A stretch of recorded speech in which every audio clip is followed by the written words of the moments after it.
Checking करते ସେମାନେ ଇଏ କରିବେ ନା। ଦେଖନ୍ତୁ ଏମାନଙ୍କ ଆଜ୍ଞାଙ୍କର ୱାସର ରେଗୁଲେଟର ଲାଗୁନି ବୋଲି କମ୍ପ୍ଲେନ୍ ଆସିଥିଲା କ'ଣ ନା ଏଇଟା ଦେଖନ୍ତୁ ୱାସର ଏବେ ଯାକ ଠିକ୍ ସେ ଲାଗିନି ଆଉ ଉପରେ ଆଙ୍କେ କ'ଣ କରୁଛନ୍ତି ନା ରେଗୁଲେଟର ଦେଖୁଛନ୍ତି ନା ଏ ରେଗୁଲେଟରରେ ଆଙ୍କେ ତେଲ ପକାଇଦେଲେ ଏ ଯେଉଁ ରେଗୁଲେଟର ଅଛି ନା ଆରେ ତେଲ ପକାଇଦେଲେ ଆପଣ ଜାଣିବାର ଥିଲା ଏଇଟା ନାଇଁ କି ଦେଖନ୍ତୁ ସେ ରେଗୁଲେଟରରେ ତେଲ ପକାଇବା ନାହିଁ ଯଦି ରେଗୁଲେଟର ତେଲ ପକାଇଲେ ରେଗୁଲେଟର ଖରାପ ହେଇଯିବ ତ ତେଣୁକରି ରେଗୁଲେଟର ତେଲ ପକାଇଲେ ଯଦି ୱାସରଟା ରେଗୁଲେଟର ଲାଗୁନି ଅନ୍ ହେଉନି ତାହେଲେ ଏଇଟା କ'ଣ କରିବେ ଆକୁ ଲୁହା କଣ୍ଟାରେ ଧରି ଖାଲି ସିଲିଣ୍ଡରଠୁ ୱାସରଟା କାଢ଼ିକି ଆଣି ଲଗାଇବେ ଯଦି କେମିତି ଲଗାଇବେ ଦେଖନ୍ତୁ ଲୁହା କଣ୍ଟା ଧରିଲେ କି ନାହିଁ ତାର ଏମିତି କରି କାଢ଼ିଦେବେ ଆକୁ କାଢ଼ିଲା ପରେ ଆଉ ଗୋଟେ ନୂଆ ୱାସରଟା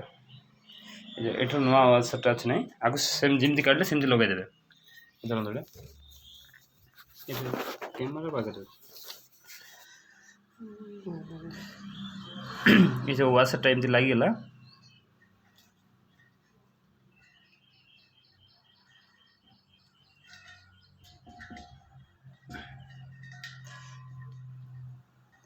ଲାଗିଲା ୱାସରଟା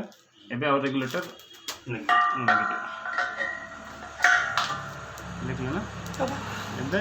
ରେଗୁଲେଟର ଅନ୍ ହେବ ଯଦି ଆପଣଙ୍କର ସବୁବେଳେ ଚେଷ୍ଟା କରିବେ HP ଯଦି ସିଲିଣ୍ଡର ଅଛି HP ରେଗୁଲେଟର ଲଗାଇବା ପାଇଁ ହେଲା ଯଦି ଆପଣ HP ସିଲିଣ୍ଡର ଭାରତ ଲଗାଉଛନ୍ତି ଏଇଟା ଭୁଲ ଏଇଟା ଲଗାଇବାର ନାହିଁ ହେଲା ଏଇଟା କ'ଣ ହେଉଛି ନା ଏଇଟା ଏବେ ଅନ୍ ଅଫ୍ ଆପଣ ଆରାମସେ କରିପାରିବେ ଆର ପାଇଁ ଅଏଲ୍ କିଛି ଲାଗିବା ଦରକାର ନାହିଁ କି ଆପଣ ଅଲଗା କିଛି କରିବାକୁ ପଡ଼ିବ ହେଲା ଠିକ୍ ଅଛି ଏବେ କ୍ଲିୟର ହଁ ଠିକ୍ ଅଛି।